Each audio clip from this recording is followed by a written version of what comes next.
আমাদের কথায় উঠবে, আমাদের কথায় বসবে, আমাদের কথায় গ্রেপ্তার হবে, আমাদের কথায় মামলা হবে, আমাদের কথায় পুলিশ 4 বেলা কান ধরে ওঠা বসা করবে। বাহ, কি সুন্দর আবদার! এই হচ্ছে তাদের রাষ্ট্র ব্যবস্থা। আর সেটা হচ্ছে কি জামাত ইসলাম।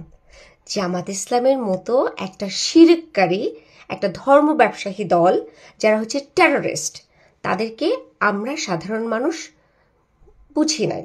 আহারে, তারা ধর্ম নিয়ে শান্তির চিন্তা করছে, কতই না ভালো কিছু, এটা আসলে বুঝি নাই। হাসিনা যেমন, ঠিক একইভাবে হাসিনা যেমন স্বৈরাচার, একইভাবে জামাত ইসলাম স্বৈরাচার। হাসিনা তাকে খুব ভালো করে চিনেছিল, এই কারণে হাসিনা তাদেরকে নিষিদ্ধ করে রেখেছিল। আর আমি ভেবেছিলাম, আরে এটা তো ঠিক না, একটা দলকে কেন নিষিদ্ধ করে রাখবে, তাদেরও তো রাজনীতি করার অধিকার আছে, তারা কেন রাজনীতি করবে না? এটা তো আমি এতদিন বুঝি নাই। আজকে আমি একদম পয়েন্ট টু পয়েন্ট বুঝতে পারতেছি যে হাসিনা কেন এদেরকে এতদিন নিষিদ্ধ করে রেখেছিল। এটা ওরা ডিজার্ভ করে, আমরা এটা বুঝি নাই। এটা হাসিনা যা করেছে ঠিকই করেছে। গাধাদের দল বুঝে না যে বাংলাদেশ একটা সমৃদ্ধ দেশ। সমৃদ্ধ বলতে আমরা কি বুঝি? সমস্ত ধর্ম গোত্র মিলেমিশে একাকার, সেজন্য আমরা সবাই ভাই ভাই বোন বোন। এই ভাই ভাই বোন বোনের মধ্যে যে ধর্মকে নিয়ে বিভ্রান্তি সৃষ্টি করতে চায়, বিভক্ত করতে চায়, এরা আর কিছু না হোক, এদেরকে মোনাফেক বলা যেতে পারে। এবং এই জামাত ইসলাম যদি ক্ষমতায় আসে, তাহলে নারীদের কথা বাদই দিলাম, সাধারণ মানুষের কি হবে একটু চিন্তা করেন।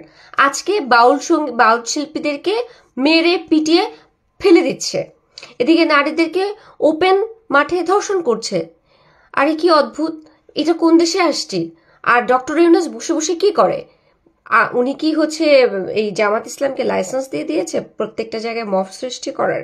জামাত ইসলামের কোন অধিকারে, কোন সাহসে হচ্ছে তারা ওপেনলি এরকম মব সৃষ্টি করতেছে? কেন আমার দেশে একজন বাউল শিল্পী থাকবে না? কেন আমার দেশে হচ্ছে একজন গানের শিক্ষক থাকবে না? কেন আমার দেশে একজন নারী স্বাধীনভাবে পথ চলতে পারবে না? কেন আমার দেশে এই জামাত ইসলাম প্রকাশ্যে এসে বলবে আমার কথায়, আমাদের কথায়, জামাত ইসলামের কথায় পুলিশ প্রশাসন উঠবে বসবে? তাহলে আইন কি করবে? আইন আদালত এগুলি তাহলে কি করবে? তাহলে হাসিনাকে আমরা কেন খেদালাম? হাসিনার সেই একই জিনিস যদি রিপিটেশন হয়, তাহলে হাসিনাকে কেন খেদালাম? হাসিনাই থাকতো। কেন এত রক্ত ঝরলো?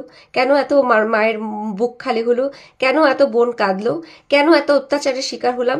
কেন দেশের মধ্যে এত বিশৃঙ্খলা সৃষ্টি হয়েছে? কেন এই সমস্ত কিছু ঘটছে? তাহলে উপদেষ্টাদেরকে বসানোর দরকারটা কি ছিল? তাহলে মোস্তফা সরোয়ার ফারুক এখানে কি করতেছে? তাহলে রিজওয়ানা কি করতেছে? শুভ্র এখানে কি করতেছে? ডক্টর ইউনূস এখানে কি করতেছে? আপনাদের তাহলে এখানে থাকার কোনো দরকার নেই। জামাত ইসলাম যেহেতু সব